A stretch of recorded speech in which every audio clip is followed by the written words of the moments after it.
கிறிஸ்து இயேசுக்குள்ளாக மிகவும் அன்பாய் அழைக்கப்பட்ட அன்புக்குரிய சகோதர சகோதரிகளே, உங்கள் அனைவருக்கும் நம்முடைய பிதாவாகிய தேவனுடைய நாமத்தினாலும் நம்முடைய இரட்சகராகிய இயேசு கிறிஸ்துடைய நாமத்தினாலும் கிருபையும் சமாதானமும் உண்டாவதாக என்ற வாழ்த்துதலை உங்களுக்கு தெரிவித்துக் கொள்கிறோம். விசேஷமாக சத்தியத்திற்கு ஆதாரமாக இருக்கக்கூடிய தேவனுடைய சபையிலே கிறிஸ்துக்குள்ளாக அவருடைய சரீரங்கமாக தெரிந்து கொள்ளப்பட்ட மற்றும் தெரிந்து கொள்ளப்பட போகிற அன்புக்குரிய சகோதர சகோதரிகளுக்கு இந்த ஒரு தருணத்திலே கூட நம்முடைய தேவன் அவருடைய குமாரன் மூலியமாக தர இருக்கிற இந்த ஒரு சத்திய பாடத்திற்காக பகிர்ந்து கொள்ளும் வாய்ப்பு தந்தமைக்காக முதலாவது நம்முடைய பிதாவாகிய தேவனுக்கு நம்முடைய இரட்சகர் மூலியமாக 1000 ஸ்துதி ஸ்தோத்திரங்களை ஏற்றுக் கொள்கிறேன். அன்புக்குரிய சகோதர சகோதரிகளே, நாம இந்த தொடர் வேதாகம வகுப்புல அடிப்படை வேதாகம சத்தியங்களை நாம கேட்டு நம்முடைய நிலைமையை நன்றாக உணர்ந்து விசேஷமாக ஆண்டவராகிய இயேசு கிறிஸ்துவினுடைய ஈடுபலியை ருசித்து நாம அவர் தரக்கூடிய ஜீவ தண்ணீரை நாள்தோறும் பருகி இப்ப என்ன பண்ணிட்டு இருக்கிறோம் அப்படின்னு பாத்தீங்கன்னா, அவர் போலவே இந்த பூமியில ஒரு ஜீவியம் வாழ்வதற்கு நம்முடைய பிதாவாகிய தேவனோட உடன்படிக்கை செய்யக்கூடிய நிலைமையில நாம இருக்கிறோம். சிலர் செஞ்சிருப்பீங்க. இந்த ஒரு தருணத்துல நாம அப்படி உடன்படிக்கை செய்யும் பொழுது நம்முடைய வாழ்க்கையில தேவன் என்னென்ன ஒரு விஷயங்களை கிருபைகளை நமக்கு பாராட்டுகிறார் என்ற ஒரு காரியத்தை கூட நம்ம இன்னைக்கு தியானிக்க இருக்கிறோம். இன்னும் விசேஷமாக நாம் ஏன் தேவனோட ஒரு நல்மனசாட்சியின் உடன்படிக்கை செய்து நாம கிறிஸ்து போல இந்த ஜீவியத்தை ஜீவிக்கணும் அப்படின்னா ஒரே ஒரு காரணம் இருக்கு. அந்த காரணத்துக்கு பேர் தான் என்ன அப்படின்னு பாத்தீங்கன்னா அன்பு.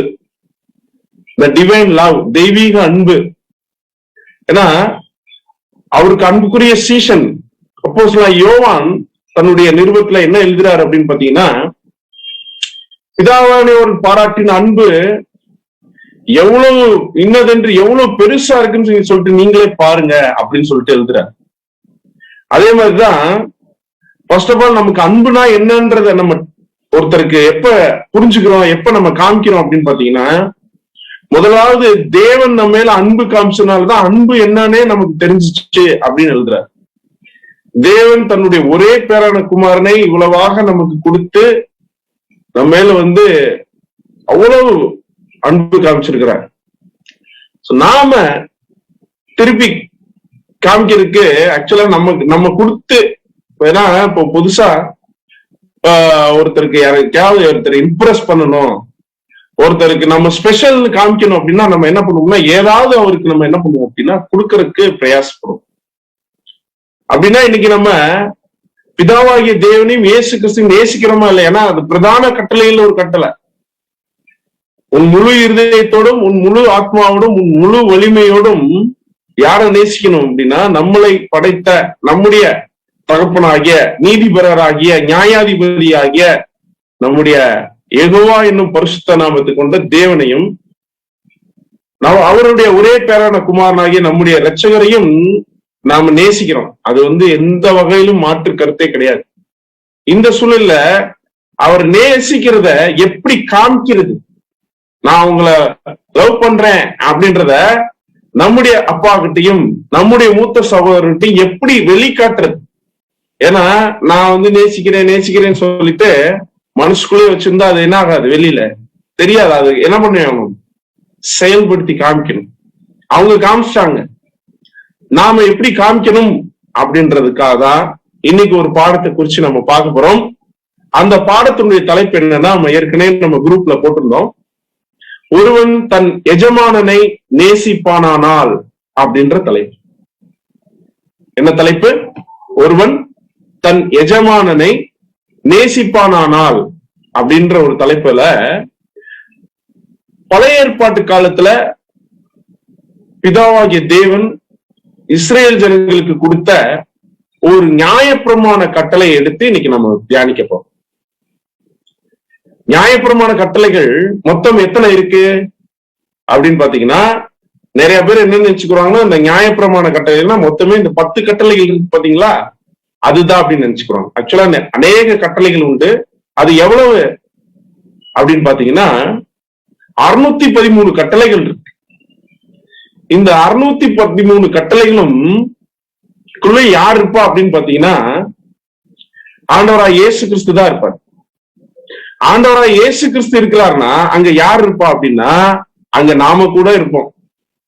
ஏன்னா பழைய ஏற்பாட்டு சம்பவங்களும் சரி, பழைய ஏற்பாட்டுல தேவன் கொடுத்த நியாயப்பிரமாணங்களும் சரி, அது உண்மையாகவே அதற்குள்ள ஒரு அன்பு இருக்கு. அந்த அன்புக்குள்ள அன்பே உருவான நம்முடைய ஆண்டவர் இருப்பார். அப்படின்னா கண்ணுக்கு கண், பல்லுக்கு பல், ஜீவனுக்கு ஜீவன் அப்படின்னு சொல்றது இல்லைன்னா அன்பு இருக்கான்னு கேட்டீங்கன்னா அன்பு இருக்கு. அது எப்படின்றத நம்ம பார்க்க போறோம். அது அந்த கட்டளைகள்ல ஒரு ஒரு கட்டளை எடுத்துதான் இன்னைக்கு நம்ம தியானிக்க போறோம். இது இந்த வசனம் வேத வசனத்திலிருந்து எடுத்த ஒரு தலைப்பு தான். இந்த ஒரு தலைப்பு அந்த நியாயப்பிரமாண கட்டளைக்குள்ள நம்ம கடந்து போகலாம். இதுதான் இன்னைக்கு நம்ம தியானிக்க போற பாடம். யாத்திராகம் 21 அதிகாரம் 2ஆம் வசனம் மற்றும் 3ஆம் வசனம். யாத்திராகம் 21 அதிகாரம் 2 முதல், எபிரேயரில் ஒரு அடிமையை கொண்டானால் அவன் எபிரேயரில் ஒரு அடிமையை கொண்டாயானால், அதாவது ஒரு அடிமையை நீ வாங்கிட்டேனா அவன் 6 வருஷம் சேவித்து 7ஆம் வருஷத்திலே ஒன்றும் கொடாமல் விடுதலை பெற்று போக கடவன். ஒன்றிக்காரனாய் வந்திருந்தானால் ஒன்றிக்காரனாய் போக கடவன். விவாகம் பண்ணாய் வந்திருந்தானால் அவன் பெண் ஜாதி அவனோட கூட போக கடவள். ஒவ்வொரு கொஞ்சம் கொஞ்சமா அப்படி தியானிச்சுட்டு போலாம். எபிரேயரில் ஒரு அடிமையை கொண்டாயினால், இஸ்ரேல் ஜனங்கள்ல எபிரேயர் தெரியுங்களா, இவங்கள்ட்ட ஒரு அடிமை ஒருத்தர், எபிரேய அடிமையே ஒருத்தர் வராருன்னா, அடிமை எப்ப வருவாரு அப்படின்னு பாத்தீங்கன்னா, ஒண்ணு ஒருத்தர் கடன் பட்டிருக்கணும், அல்லது வேற யாருக்காவது ஒரு கடன் பட்டிருக்கணும். இந்த எஜமான் என்ன பண்ணிருப்பாருன்னா இவர் பட்ட கடனை எல்லாம் அவருக்கு தீர்த்துட்டு இவர் என்ன பண்ணிருப்பாருன்னா, என் வீட்டுக்கு நீ என்ன அதுக்கு பதிலா என்ன பண்ண வேலை செய்யவா அப்படின்னு சொல்லிட்டு கூட்டிட்டு வந்துருவாரு. சோ இப்படிப்பட்ட ஒரு அடிமை ஒருத்தர் வந்துட்டாருன்னா அவர் எத்தனை வருஷம் வேலை பார்க்கணுமா வாசிங்க. அவன் 6 வருஷம் சேவித்து 7ஆம் வருஷத்திலே ஒன்றும் கொடாமல் விடுதலை பெற்று போகணும். எத்தனை வருஷம் வேலை பார்க்கணும்? 6 வருஷம் வேலை பார்க்கணும். 7ஆம் வருஷத்திலே அவருக்கு விடுதலை. அதாவது எவ்வளவு, அதாவது கடன் வாங்கியிருந்தா, கடனை எஜமான் தீர்த்து இருந்தா கூட இவருக்கு எதுவும் கொடுக்க தேவையில்லை, அவர் ரிலீஸ் ஆகி போயிடும். ஆக்சுவலா ஒன்றிக்காரனாய் வந்திருந்தானால் ஒன்றிக்காரனாய் போகிறது. ஒன்றிக்காரனா என்னது அப்படின்னா பேச்சுலரா, திருமணம் முடிக்காம அந்த அடிமை வந்திருந்தாரானால் அவர் என்ன பண்ணிடலாம், அப்படியே போயிடலாம். ஒருவேளை விவாகம் பண்ணினவராய் வந்திருந்தானால் அவன் பெண் ஜாதி, அவளுடைய கல்யாணம் முடிச்சு ஃபேமிலியாவே அடிமையா வந்துட்டாங்கன்னா 7ஆம் வருஷத்துல எப்படி போயிடலாம், அப்படியே ஃபேமிலியாவே என்ன பண்ணிடலாம், திருப்பி போயிடலாம். தொடர்ந்து வாசிங்க. 4ஆம் வசனம் 5ஆம் வசனம். அவன் எஜமான் அவனுக்கு ஒரு பெண்ணை விவாகம் செய்து கொடுத்தும் அவள் அவனுக்கு ஆண் பிள்ளைகளையாவது பெண் பிள்ளைகளாவது பெற்றிருந்தால் அந்த பெண்ணும் அவள் பிள்ளைகளும் அவள் எஜமானை சேர கடவர்கள். அவன் மாத்திரம் ஒன்றியாய் போக கடவன். இப்ப என்ன சொல்லிட்டாரு பாருங்க. இப்ப 6 வருஷம் வேலை பார்க்கணும் இல்லையா, அப்படி வேலை பார்க்கிற சமயத்துல அவனுக்கு என்ன ஆயிடுச்சு, திருமணம் முடிஞ்சிச்சு. அவனுக்கு அந்த ஒரு பிள்ளைகளும் பிறந்துருச்சு அப்படின்னா இப்ப 7ஆவது வருஷம் ரிலீஸ் ஆகணும் இல்லையா. அப்படி ரிலீஸ் ஆகும்போது இந்த பெண்ணும் அவன் பிள்ளைகளும் எஜமானுக்கே வேலை செய்யணும். இவன் மாத்திரம் என்ன பண்ணலாம், அடிமை, திருப்பி அவர் தனியா தான் போகணும். அப்படி இல்லாம அடுத்த ஆப்ஷன் என்ன சொல்றாருன்னா, அந்த வேலைக்காரன் அதுக்கு பதிலா என் எஜமானனையும் என் பெஞ்சாதிகளையும் என் பிள்ளைகளையும் நேசிக்கிறேன், நான் விடுதலை பெற்று போக மனதில்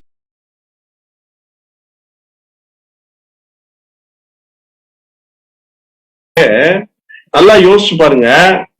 நம்ம யாத்திராகமத்துல பார்த்தோம், 21ஆம் அதிகாரத்துல இந்த ஒரு வசனத்தை நம்ம பார்க்கும்போது பார்த்தோம். என்ன அப்படின்னா, எஜமான் யாரு இப்ப இந்த ஒன்றிக்காரனா வந்தார், சிங்களா வந்தார் இல்லையா, வந்த இடத்துல இப்ப இவருக்கு கல்யாணம் முடிச்சு கொடுத்தது யாரு அப்படின்னு பாத்தீங்கன்னா 4வது வசனம் சொல்லுது, அவன் எஜமான் அவனுக்கு ஒரு பெண்ணை விவாகம் செய்து கொடுத்தும். அப்படின்னா இங்க கல்யாணத்தை பண்ணி வச்சதே யாரு அந்த அடிமைக்கு அப்படின்னு பாத்தீங்கன்னா அந்த எஜமான். இப்ப பொதுவா யாருக்கு யாரு கல்யாணம் முடிச்சு வைப்பாங்க அப்படின்னு பாத்தீங்கன்னா, ஒரு மகனுக்கோ ஒரு அப்பா ஸ்தானத்துல இருக்கிறவர் தான் என்ன பண்ணுவாரு அப்படின்னா கல்யாணத்தை முடிச்சு வைப்பாரு. அப்படின்னா அப்பா ஸ்தானத்துல இருக்கிறவர் அப்படின்னா ரொம்ப அந்த பையனை நேசிச்சதுனாலதான், ஏன்னா என்னதான் சர்வெண்டா இருந்தா கூட பாவம் அவனுக்குன்னு ஒரு குடும்பம் வேணும் இல்லையா, அவனும் டயர்டா இருக்கும்போது அவனுக்கும் சேவிக்கிறதுக்கு, அவனையும் நேசிக்கிறதுக்கு ஒரு ஆள் கூட இருக்கணும் இல்லையா, அவனுக்கு ஒரு காலமிக்கு விட்டுருக்கு இந்த மாதிரி. சோ அவனுக்கு உபசரிக்கிறதுக்கு ஒரு ஆள் கூட இருக்கணும். அதனால அவன் மேல இறக்கப்பட்டு இப்ப என்ன பண்றாரு அப்படின்னு பாத்தீங்கன்னா, அவருக்கு ஒரு குடும்பத்தை ஏற்படுத்தி கொடுக்கிற ஒருத்தர் இருக்கிறாருன்னா அவர் கேரக்டர் எப்படி இருக்கு, அந்த எஜமானுடைய கேரக்டர் ஒரு அப்பா ஸ்தானத்துல ஒரு அம்மா ஸ்தானத்துல இருந்து யோசிக்கிறார் அவர் அப்படின்றா. ஏற்கனவே அந்த எஜமானுடைய குணலட்சணம் எப்படி இருக்குன்னா, ஒரு அப்பா ஸ்தானத்துல இருந்து அவரை கேர் எடுக்கக்கூடிய ஒரு கண்டிஷன் இருக்கும் போது, அது மட்டும் இல்லாம திருமணம் முடிச்சு பிள்ளைகளும் பிறக்கும்போது அதெல்லாம் யாருதான் வந்து கேர் எடுத்திருக்கணும் அப்படின்னு பாத்தீங்கன்னா, என்னதான் அவர் வேலை பார்த்தாலும் இந்த எஜமானுடைய செலவு தான் இல்லாம இருந்திருக்கும். இப்படிப்பட்டதா இருக்கும் பொழுது இந்த வேலைக்காரன் சொல்றது நியாயமா இருக்குமா இருக்காதா? கண்டிப்பா இருக்கும். என்ன இருக்கும், நான் உங்களை நேசிக்கிறேன். ஏன்னா ஏற்கனவே எஜமான் தான் பிள்ளை மாதிரி யார நேசிச்சிருக்கணும், அந்த அடிமையாக இந்த வேலைக்காரன் நேசிச்சதுனாலதான் இவர் என்ன சொல்றாருன்னா, நான் உங்களை என்ன பண்றேன், நேசிக்கிறேன், உங்களை விட்டு போக மாட்டேன் அப்படின்னு சொல்லும் போது, இப்ப இதை உறுதிப்படுத்துவதற்காக அந்த எஜமான் என்ன பண்றாருன்னா அந்த காது குத்துறாரு. இப்ப காது எதுக்கு குத்துறாங்க, காது எதுக்கு குத்துவாங்கன்னா கம்மலோ தோடோ போடுறதுக்காக என்ன பண்ணுவாங்க, காது குத்துவாங்க. சரிங்களா? சில சமயம் அந்த இது சில இதெல்லாம் வந்து சாதாரண ஏதாவது ஒரு கவரிங்ல ஏதோ ஒன்று வாங்கி போடுறாங்க, நல்லா இருக்காது, அப்புறம் கழட்டிடுவாங்க, பிளாஸ்டிக் இந்த மாதிரி இருக்குன்னு வச்சுக்கோங்களேன். இப்படி போன பின்னாடி அந்த துவாரம் வந்து அடைஞ்சிடக்கூடாது, அது மறைஞ்சிடக்கூடாது அப்படின்றதுக்காக சும்மா ஒரு வேப்பங்குச்சியாவது என்ன பண்ணிருப்பாங்கன்னா அதுல என்ன பண்ணிருப்பாங்க எடுத்து சும்மா வச்சிருப்பாங்க. அப்படின்னா காது எதுக்காக குத்துறதுன்னா ஏதாவது என்ன பண்ணணும், போடணும். முக்கியமா இந்த சிம்பிள், இந்த அடையாளம் எதுக்குன்னா அந்த எந்த எஜமானுக்கு ஒரு வேலைக்காரன் அப்படின்னு சொல்லிட்டு அந்த எஜமானுடைய கோத்திரத்துடைய சிம்பிள் கூட அதுல இருந்திருக்கலாம். அவர் போடக்கூடிய அந்த கடுக்கன் அப்படின்னு சொல்லுவாங்க இல்லையா, கடுக்கன் சொல்லுவாங்க, தோடு கம்மல் சொல்லுவாங்க. சோ இந்த ஒரு விஷயத்த அவர் வந்து செஞ்சிருப்பாரு. ஏன் அப்படின்னா ஒருவேளை எதுவுமே போடலைன்னா நாளை பின்னாடி என்ன ஆயிரும், நான் வந்து இவருக்கு வந்து வேலை பாக்குறேன்னு நான் சொல்லல, ஏன்னா அந்த துவாரம் மறைஞ்சிருச்சுன்னு வச்சுக்கோங்க, அவர் என்ன சொல்ல வாய்ப்பு இருக்கு, இன்னைக்கு சொல்லுவாரு, நாளைக்கு என்ன சொல்லிடுவாரு, ஐயா நான் எப்ப சொன்னேன் அப்படின்னு, என் காதுல எனக்கு என்ன காதா குத்தி இருக்கு அப்படின்னு சொல்லுவாங்க. அதுக்காக தான் இந்த ஒரு அடையாளத்தை அங்க வந்து செய்யறாங்க. சோ இதுதான் வந்து நம்ம பார்த்த ஒரு பிரமாணம். சரிங்களா? சோ முதல்ல பார்க்கும்போது எப்படி இருந்துச்சு அப்படின்னா, எப்படிங்க ஒரு அடிமை வந்து 7வது வருஷம் விடுதலை பெற்று போக சம்மதிக்காம ஆயுசுக்கும் அந்த எஜமானுக்கு வேலை பார்ப்பாரு, அப்படி என்ன ஒரு நடக்காத ஒரு காரியமா இருக்குன்னா, எந்த சூழ்நிலையில அது நடக்கும்னா, எஜமான் அவனுக்கு ஒரு பெரிய விவாகம் செய்து கொடுக்கும் போது, அதாவது தகப்பனுடைய ஸ்தானத்துல அன்பு செலுத்தும் பொழுது கண்டிப்பா அந்த வேலைக்காரன் என்னதான் சொல்லுவான்னா, நான் உங்க உள்ள விட்டு போக மாட்டேன் அப்படின்னு சொல்லுவார். சரிங்களா? ரைட். இப்ப இந்த நியாயப்பிரமாணம் மேலும் நமக்கு தெரிந்திருக்கிறபடி ஆவிக்குரியதா இருக்கிறது. இப்ப நம்ம இது மாம்சத்துக்குரிய காரியம் இல்ல அன்புக்குரிய சகோதரர்களே, இப்ப நம்ம தியானிச்சுட்டு இருக்கிறது இது ஒரு ஆவிக்குரிய காரியம். வாசிக்கலாம். ரோமர் 7ஆம் அதிகாரம் 14வது வசனம். ரோமர் 7ஆம் அதிகாரம் 14ஆம் வசனம். மேலும் நமக்கு தெரிந்திருக்கிறபடி நியாயப்பிரமாணம் ஆவிக்குரியதா இருக்கிறது. நியாயப்பிரமாணம் ஆவிக்குரிய இஸ்ரேல் ஜனங்களுக்கும் இதுக்கு ஒரு பாடம் இருக்கே அப்படின்றத இங்க நம்ம பார்ப்போம். அப்படின்றால் இந்த நியாயப்பிரமாணத்துல வரக்கூடிய அடிமை யார்? அடிமை யார்? அடகு வச்சுட்டாங்க. ஒரு என்ன சொல்றது, ரொம்ப நாளா 6 வருஷமா. அப்படின்னா என்ன, ஒரு வருஷம் கிறிஸ்துவனுடைய பார்வையில் எத்தனை, ஒரு நாள் அப்படின்னா எத்தனை 1000 கர்த்தருடைய நாள் காலக்கணக்குல பார்க்கும்போது 6 வருஷம் 6000 நாள், 6000 வருஷம். இப்ப என்ன அப்படின்னு பாத்தீங்கன்னா, இந்த ஒட்டுமொத்த மனுக்குலமும் ஆதாமி நிமித்தம் என்னமாயிடுச்சு அப்படின்னா அடிமை ஸ்டேஜுக்கு போயிடுச்சு. சரிங்களா? அடிமையா போயிட்டாங்க. இப்ப இது என்ன அப்படின்னு பாத்தீங்கன்னா, இவங்களுக்கு ஜீவன் இல்ல. எல்லாரும் ஆதாம் நிமித்தம் எல்லாரும் மறிச்சிட்டு இருக்கிறாங்க. சரிங்களா? இப்ப இதுலதான் ஒரு சிலர் என்ன பண்றாங்க அப்படின்னு பாத்தீங்கன்னா, எஜமான் மேல அன்பு வைக்கக்கூடியவங்களாக இருக்க போறாங்க. ஏன்னா எஜமான் இவங்களை மீட்டுக்கிட்டார், தன்னுடைய சுய ரத்தத்தை சிந்தி இவர்களை சம்பாதித்து கொண்டார். அப்படின்னா யார் இந்த எஜமான் அப்படின்னு பாத்தீங்கன்னா, நம்முடைய ஆண்டவராகிய இயேசு கிறிஸ்து. இவர் தான் நம்மளுடைய எஜமான். இவர் தானே நம்மள இந்த பாவத்திலிருந்து மரணத்திலிருந்து நம்மளை மீட்டு கொண்ட. ஏன்னா இதுக்கு அடிமைகளாக இருந்தோம் இத்தனை நாள். நல்லா புரிஞ்சுக்கணும், இந்த உலகத்திற்குரியவர்களாக இருந்து பாவத்திற்கு அடிமை ஊழியம் பார்த்துட்டு இருந்தோம், பாவத்துக்கு வேலை பார்த்துட்டு இருந்தோம். இப்ப என்ன பண்ணினார் அப்படின்னு பாத்தீங்கன்னா, அவர் நம்மளை மீட்டு கொண்டார், தன்னுடைய ரத்தத்தை சிந்தி நம்மளுடைய பாவங்களை கழுவி நம்மளை என்ன பண்ணிட்டார், மீட்டுக்கிட்டார். சரிங்களா? இப்படிதான் ஒட்டுமொத்த மனுக்குலத்துக்கும் அவர் தான் என்னவா இருக்கிறார், உலக இரட்சகராக இருக்கிறார். இப்படி இருக்கும்போது நமக்கு யார கூட வந்த இடத்துல யார கூட கொடுத்திருக்கிறார் அப்படின்னு பாத்தீங்கன்னா, திருமணம் முடிச்சு வச்சதுன்னா என்ன மாதிரி அப்படின்னா, நம்மளை கேர் எடுத்துக்கிறதுக்கு நமக்கு ஒரு விஷயத்தை ரெடி பண்ணியிருக்கார். அதுதான் வேற யாரும் இல்ல அன்புக்குரிய சகோதரர்களே. இந்த விசுவாசத்துல, இந்த சத்தியத்துல நம்மளை போலவே மீட்டுக் கொள்ளப்பட்ட நம்முடைய உடன் சகோதர சகோதரிகள் இவங்களை கொடுத்திருக்கிறார். இப்படி கொடுத்ததை பார்த்துட்டு இப்ப நம்ம என்ன முடிவெடுக்கணும் தெரியுமா?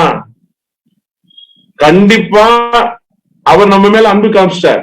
இப்ப நாம திருப்பி என்ன பண்ணணும், அவர் மேல அன்பு காமிக்கணும். அப்படின்னா இப்ப நம்ம காதை குத்தணும். எஜமான் தான் என்ன பண்ணுவாரு, யார்கிட்ட கூட்டிட்டு போவாரு, எஜமான் அவனை நியாயாதிபதிகளிடத்தில் அழைத்து கொண்டு போய், நம்ம வாஸ்தவலையா வாசிங்க, யாத்திராமம் 21ஆம் அதிகாரம் 6வது வசனம். அவன் எஜமான் அவனை நியாயாதிபதிகள் அழைத்து கொண்டு போய் அவனை கதவின் அருகேயாவது கதவு நிலையின் அருகேயாவது சேர பண்ணி, அங்கே அவன் எஜமான் அவன் காதை கம்பியினாலே குத்த கடவன். இப்படி ஒரு இரக்கமுள்ள எஜமான் நமக்கு கிடைச்சிருக்கிறதுனால நாம அவரை நேசிக்கிறோன்றத நாம முடிவு பண்ணிட்டோம்.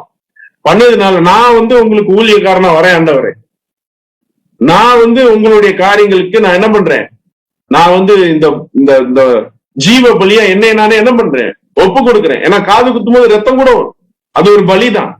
சோ அந்த மாதிரி நான் என்னையவே என்னுடைய வாழ்க்கையில உங்களுக்கு நான் என்ன பண்றேன், ஒப்பு கொடுக்கிறேன், ஊழியம் பாக்குறேன் அப்படின்னு வரும்போது இப்ப எஜமான் என்ன பண்றாங்க, நியாயாதிபதியத்தில் கொண்டு போறாங்க. இந்த நியாயாதிபதின்றதுக்கான எபிரேய வார்த்தை என்ன அப்படின்னு பாத்தீங்கன்னா, இந்த ஜட்ஜஸ் அப்படின்னா H430 அப்படின்னு இருக்கு பாத்தீங்களா, இந்த இதுக்கு ஒரு ஏலோஹீம் அப்படின்னு யார்கிட்ட கூட்டிட்டு போறாரா, ஏலோஹீம்கிட்ட கூட்டிட்டு போற அக்ரிமெண்ட் நம்ம யார்கிட்ட போடணும் அன்புக்குரிய சகோதர சகோதரி, நான் உங்களை நேசிக்கிறேன். பிதாவாகிய தேவனுடைய இரக்கம், ஆண்டவராய் இயேசு கிறிஸ்துவனுடைய தியாகம், இந்த ரெண்டுமே இருக்கு. சோ எஜமான் ஆண்டவராய் இயேசு கிறிஸ்து யாருகிட்ட கூட்டிட்டு போய் நம்மள அக்ரிமெண்ட் போட சொல்றாரு அப்படின்னு பாத்தீங்கன்னா, பிதாவாகிய தேவனிடத்தில் போய் நம்ம என்ன பண்ணணும், இந்த காரியத்தை சொல்லணும். அதுதான் இங்க நம்ம பார்க்கக்கூடிய ஒரு விஷயம். சோ அது மட்டும் இல்லாம அழைத்து கொண்டு போய் அப்படின்னு இருக்கு பாத்தீங்களா, அப்படின்னா இதுக்குரிய எபிரேய வார்த்தை என்ன அப்படின்னு பாத்தீங்கன்னா, நாகாஷ் அப்படின்னு சொல்லுவாங்க. NAWGASH, நாகாஷ் அப்படின்னு சொல்லுவாங்க. அப்படின்னா என்ன அர்த்தம்னா, இவர் நமக்காக பரிந்து பேசக்கூடிய நிலைமையில நிக்கக்கூடியவரா. அழைத்து கொண்டு போயினா என்ன அர்த்தம்னா, இந்த எஜமான் தான் அழைச்சு போனாரு, நமக்காக என்ன பண்றாராம், பரிந்து பேசக்கூடியவர்கள், டு ஸ்டாண்ட் பேக், மறுபடியும் நம்ம எந்திரிச்சு நிக்கிறதுக்கு இவர் துணையா நிக்கிறார். அதான் அழைத்து கொண்டு போய். அப்படின்னா மிக சரியாக மத்தியஸ்தர் வேலை, பரிந்து பேச அட்வொகேட் வேலை யாரு பாக்குறான்னா, ஏன்னா அவர் வந்து சுப்ரீம் காட் இஸ் ஜட்ஜு. ஜட்ஜிட்ட நம்மள வந்து இவர்கிட்ட வந்து ஒண்ணுமே கிடையாது, இவர்கிட்ட எந்த ஒரு குற்றமும் கிடையாதுன்னு யார் இங்க பேசணும் அப்படின்னா வக்கீல் பேசணும், அட்வொகேட் பேசணும். அந்த அட்வொகேட் யாருன்னா நம்ம எஜமான் யாருன்னா ஆண்டவராகிய இயேசு கிறிஸ்து பேசுறாரு. நான் என்னுடைய ரத்தத்தை நான் இவருக்காக என்ன பண்ணிருக்கிறேன், சிந்தி இருக்கிறேன், இவரை நீங்க மன்னிச்சு நீங்க என்ன பண்ணிக்கணும், ஏத்துக்கணும் அப்படின்னு பேசுவார். சோ இது எங்க போய் பண்ணணும் அப்படின்னா கதவு நிலையில பண்ணணும், கதவின் அருகிலேயோ அந்த நிலைக்கால் பக்கத்திலயோ போய் நம்ம என்ன பண்ணணும்னா இந்த விஷயத்த செய்யணும். அப்படின்னா இப்ப நம்ம ஆசரிப்பு கூடாரத்திலே பார்த்திருப்போம். நம்ம என்ன பண்ணிருக்கிறோம் அப்படின்னா இந்த அவுட்டர் கேட்ல இருந்து அப்படியே மெதுவா உள்ள வந்து இந்த முதல் கேட்டுக்குள்ள வந்து இந்த பிரகாரத்துக்குள்ள வந்து பலிபீடம் தண்ணீர் தொட்டிக்கிட்ட வந்துட்டு இப்ப எதுக்குள்ள போகிறதுக்கு நம்ம தயாரா நிக்கிறோம்னா பரிசுத்த ஸ்தலத்துக்குள்ள போறதுக்கு நம்ம ரெடியா நிக்கிறோம். அப்படின்னா இங்க ஒரு 2வது திரையை கடந்துதான் நம்ம என்ன பண்ணணும், போகணும். அப்படின்னா இங்க ஒரு கதவு இருக்கு, அதாவது ஒரு என்ட்ரன்ஸ் இருக்கு. இந்த டோர் எதை அடையாளப்படுத்துது அப்படின்னு பாத்தீங்கன்னா இந்த டோர் நம்முடைய ஞானஸ்தானத்தை அது அடையாளப்படுத்துகிறது. அப்படின்னா கதவு அருகிலாவது, கதவின் நிலை அருகிலாவது காது குத்தப்படுறது வேற ஒண்ணும் இல்ல. அன்புக்குரிய சகோதரர்களே, நாம் பிதாவாகிய தேவனுடைய முன்னிலையில அவரோட கூட நாம் செய்து கொள்ளக்கூடிய ஆண்டவரா இயேசு கிறிஸ்துவை பரிந்து பேசக்கூடிய நிலைமையில வச்சுக்கிட்டு நாம பிதாவாகிய தேவனோட செய்யக்கூடிய ஞான ஸ்நானம். இந்த இடத்துலதான் நம்ம கன்ஃபார்ம் பண்றோம். என்ன கன்ஃபார்ம் பண்றோம் தெரியுமா? நான் உங்களை முழுசா நேசிக்கிறேன் தேவனே, நான் உங்களை நேசிக்கிறேன், நான் என்னுடைய எஜமானனை நேசிக்கிறேன், அவருக்கு நான் ஊழியம் செய்ய போறேன் இந்த பூமியில. எப்ப? லைஃப் டைம் ஃபுல்லா நான் செய்ய போறேன். It's a life time agreement, நான் செய்ய போறேன் அப்படின்னு சொல்லிட்டு நம்ம என்ன பண்றோம் அப்படின்னு பாத்தீங்கன்னா இந்த ஒரு காரியத்தை நம்ம அடையாளமாக செய்து காமிக்கிறோம். சரிங்களா? ஞானஸ்தான விஷயம் நியாயப்பிரமாணத்துக்குள்ள இருக்கிறது எத்தனை பேருக்கு இன்னைக்கு தெரியும்? ஒரு நியாயப்பிரமாண கட்டளையில தேவன் கொடுத்து மறைச்சு வச்சிருக்கிறார் பாரு. அப்படி என்றால் நமக்கு இப்ப காது குத்தியாச்சு, கரெக்டா? வெளியில கூட போய் சொல்லலாம், சும்மா கண்டதையும் பேசாதீங்க, எனக்கு ஏற்கனவே என்ன பண்ணியாச்சு அப்படின்னா நாம நம்முடைய ஜீவித்தை யாருக்காக ஒப்பு கொடுக்க ஆரம்பிச்சிருவோம்னா தேவனுக்காக ஒப்பு கொடுக்க ஆரம்பிச்சிருவோம், இயேசு கிறிஸ்துக்காக ஒப்பு கொடுக்க ஆரம்பிச்சிருவோம். இனிமே இந்த உலகமோ உலகத்துக்குரிய காரியங்களோ நம்மை அணுகாது. நாம இனிமே இந்த பாவ சரீரத்திற்கு நாம ஊழியம் செய்ய மாட்டோம். நம்மளுடைய ஊழியம் யாருக்குரியதுன்னா நம்முடைய ஆண்டவராக இயேசு கிறிஸ்துக்குரியது. இயேசு கிறிஸ்துடைய ஊழியம் அதனாலதான் செய்யறதுக்கு நம்முடைய பழைய மனுஷன் தண்ணிக்குள்ள மூழ்கிறது எது கிடையாது. நான் நம்முடைய பாவ மனுஷனாகிய பழைய சரீரமாகி பழைய மனுஷனை நம்ம சாவடிச்சிட்டோம். இது ஒரு அடக்கம். புதிதாக நம்ம கிறிஸ்துவுக்குள்ளாக என்ன பண்றோம்? உயிர் தெழுக போறோம். உயிர் தெழுந்து காது குத்தியாச்சு அப்படின்னா இப்ப நமக்கு என்ன கொடுக்கணும்னா கம்மல் போடணும். அப்படின்னா ஏற்கனவே நம்ம பேசிக் சப்ஜெக்ட்ல ஒருத்தவங்களுக்கு கம்மல் கிடைச்சிருக்கு, நம்ம கவனிச்சிருப்போம். யாருக்கு அப்படின்னா ஈசாக்கின் திருமணம் அப்படின்ற பாடத்துல ரெபேக்கால் சபையாக மாறக்கூடிய ஈசாக்கு என்ற மணவாளனுக்கு மணவாட்டியாக போகக்கூடிய ரெபேக்கால் இருக்காங்க இல்லையா, அவங்களுக்கு தான் என்ன கிடைச்சது? முதல் எடுத்தோனையும் இந்த கம்மலும் வளையலும் கிடைச்சது. சோ இந்த காதுல போற இந்த கம்மல், அதுவும் கோல்டுல, எதுக்கு அடையாளம் அப்படின்னு பாத்தீங்கன்னா வாசிக்கலாம். மத்தேயு 13ஆம் அதிகாரம் 6ஆம் வசனம். மத்தேயு 13ஆம் அதிகாரம் 6ஆம் வசனம், கேட்பதற்கு காதுள்ளவன் கேட்க கடவன் என்றார். இப்ப நமக்கு தொடர்ந்து எப்படிப்பட்ட ஒரு காது தேவன் கொடுக்க போறார் அப்படின்னு பாத்தீங்கன்னா கேட்கிறதுக்கு உள்ள காது. ஏன்னா இந்த காது இது வரைக்கும் என்னெல்லாம் கேட்டுச்சுன்னா எல்லாத்தையுமே கேட்டுச்சு. இனிமே என்ன கேட்க போகுதுன்னா தேவனுடைய வசனங்களையும் சத்தியங்களையும் மாத்திருந்தா என்ன பண்ணுது? கேட்க போகுது. அதுதான் வந்து பார்க்கும்போது சபையை எதுக்கு ஒப்பிட்டு தெரியுமா ஆண்டவர் பேசுவாரு? என் உத்தமியே, என் புறாவேன்னு சொல்லுவார். இந்த புறாவேன்னு ஏன் சொல்றாரு சொல்லுங்க அப்படின்னு பாத்தீங்கன்னா, இந்த புறா ரொம்ப நல்ல சுத்தமான தண்ணி தான் குடிக்கும், நல்ல சுத்தமான உணவு தான் சாப்பிடும். இப்ப அதே மாதிரி பாத்தீங்கன்னா இந்த சத்தம் அதுக்கு காதுல திடீர்னு ஒரு கேட்கக்கூடாத ஒரு சத்தம் வரும், திடீர்னு ஒரு கை தட்டிட்டோம்னு வச்சுக்கோங்களேன், இந்த புறா என்ன பண்ணும்னா நம்ம என்னதான் சாப்பாடு என்னதான் கொடுத்தாலும் அதுக்கு சத்தம்ல தேவையில்லாத ஒரு இறைச்சல் கேட்டுச்சுன்னா இனிமே அது உட்கார்ந்த இடத்துக்கு திருப்பியே வராது. அப்படின்றால் தேவனுடைய பிள்ளைகள் இந்த உலகத்தனமான எந்த ஒரு விஷயத்துக்கு அவங்க எதை கொடுக்க மாட்டாங்க அப்படின்னா அவங்களுடைய காதை என்ன பண்ண மாட்டாங்க, கொடுக்க மாட்டாங்க. அப்படிப்பட்ட ஒரு பரிசுத்த ஆவியை கொடுத்து தேவன் என்ன பண்ணுவார்னா நம்மளை வழி நடத்துவார்.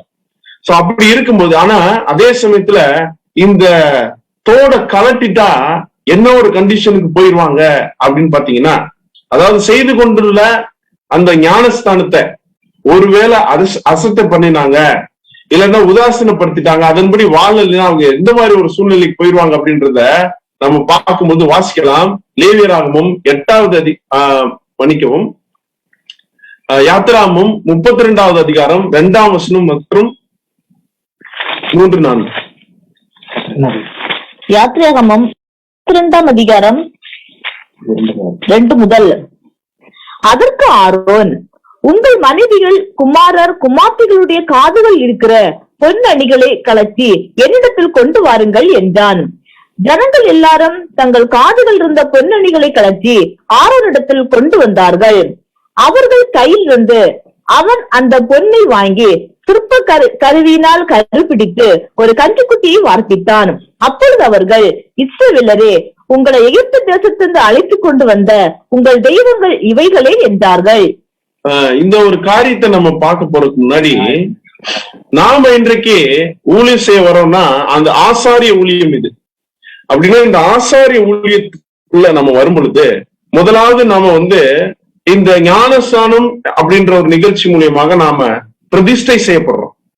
அன்னைக்கு பழைய ஏற்பாடு காலத்துல இந்த பிரதிஷ்டை, இந்த கான்செக்ரேஷன் அப்படின்ற விஷயம் ஒன்லி ஆசாரியர்களுக்கு மாத்திரம் தேவன் நடத்திட்டு இருக்கிறார்.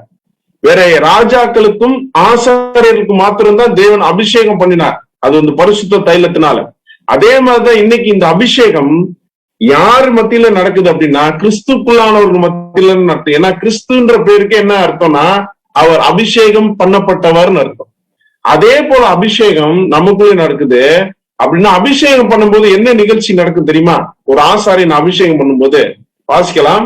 லேவியராகமம் 8ஆம் அதிகாரம் 23-24. லேவியராகமம் 8ஆம் அதிகாரம் 23-24. பின்பு அது கொல்லப்பட்டது. மோசே அதன் இரத்தத்தில் கொஞ்சம் எடுத்து ஆரோனுடைய வலது காதின் மடலிலும் வலது கையின் பெருவிரலிலும் வலது காலின் பெருவிரலிலும் பூசினான். பின்பு ஆரோனுடைய குமாரரையும் அழைத்தான்.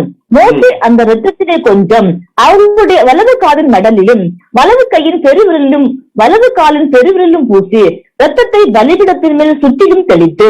பாத்தீங்கன்னா ஆரோனுக்கா இருக்கட்டும், ஆரோனுடைய குமாரர்களாகிய அவருடைய ஆசாரியத்துவத்துக்கு அழைக்கப்பட்ட அவருடைய பிள்ளைகளாக இருக்கட்டும், இப்ப என்ன பண்ணணும்னா பலிபீடத்துல செலுத்தப்பட்ட அந்த பலியினுடைய ரத்தத்துல கொஞ்சம் எடுத்து வலது காதோட மடல்லையும் வலது கை பெருவிலையும் வலது காலோட பெருவிரலையும் பூசுவாங்க. கொஞ்சம் யோசிச்சு பாருங்க. இப்ப வலது காதுல ரத்தம் பூசி இருக்கு. இப்ப நமக்கே வைங்களேன், நம்ம ஆசாரியர்களாக தான் அழைக்கப்பட்டிருக்கோம். லிட்டரலா இப்படி ஒரு விஷயம் நடந்துட்டுன்னு வச்சுக்கோங்க. நம்ம இன்னைக்கு ரோட்ல போறோம் அப்படின்னா காது ஃபுல்லா ரத்தம், கையில ரத்தம், காலில் ரத்தம்னு வச்சுக்கோங்க. எல்லாரும் என்ன நினைப்பாங்க? எங்கேயோ இவன் என்ன பண்ணி இருக்கிறான், செமத்தியா அடி வாங்கிட்டு வந்திருக்கான்னு நினைப்பாங்க. ஒண்ணு இல்லாட்டினா எப்படி நினைப்பாங்கன்னா, எங்கேயோ சண்டையில இவன் கை கால்லாம் ரத்தம் ஆயிருக்கு அப்படின்னு நினைப்பாங்க. இவன் சண்டை போட்டிருக்கான்னு நினைப்பாங்க. இப்படி இந்த உலகம் காதுல எல்லாம் ரத்தம் இருந்துச்சுன்னா என்ன நினைக்கணும்? இன்னைக்கு நம்ம வெளியில போகும்போது இப்படி நம்ம காதுல இருந்துச்சுன்னா ஒருவேளை இப்படி நினைக்கும் உலகம். அதாவது உலகத்துக்கு நம்ம எப்படி இருப்போம் அப்படின்னு பாத்தீங்கன்னா, ஞானஸ்தானம் எடுத்த பின்னாடி உலகத்துக்கு பைத்தியமாக தெரிவோம். அவர்களால ஆவிக்குரியவனை நிதானிக்க முடியாது. ஆவிக்குரியவன் ஒருவராலும் நிதானிக்கப்படான் அப்படின்னு தான் வசனம் சொல்லுது. எனவே அன்புக்குரிய சகோதரர்களே, இந்த காது, அது அங்க காது குத்துற விஷயம் இருக்கு பாத்தீங்களா? அப்படின்னா இதை பிரதிஷ்டை பண்றாருன்னா என்ன அர்த்தம்? காதுல ரத்தம் பூசப்படுதுன்னா என்ன அர்த்தம்? பரிசுத்தப்படுத்தப்படுது.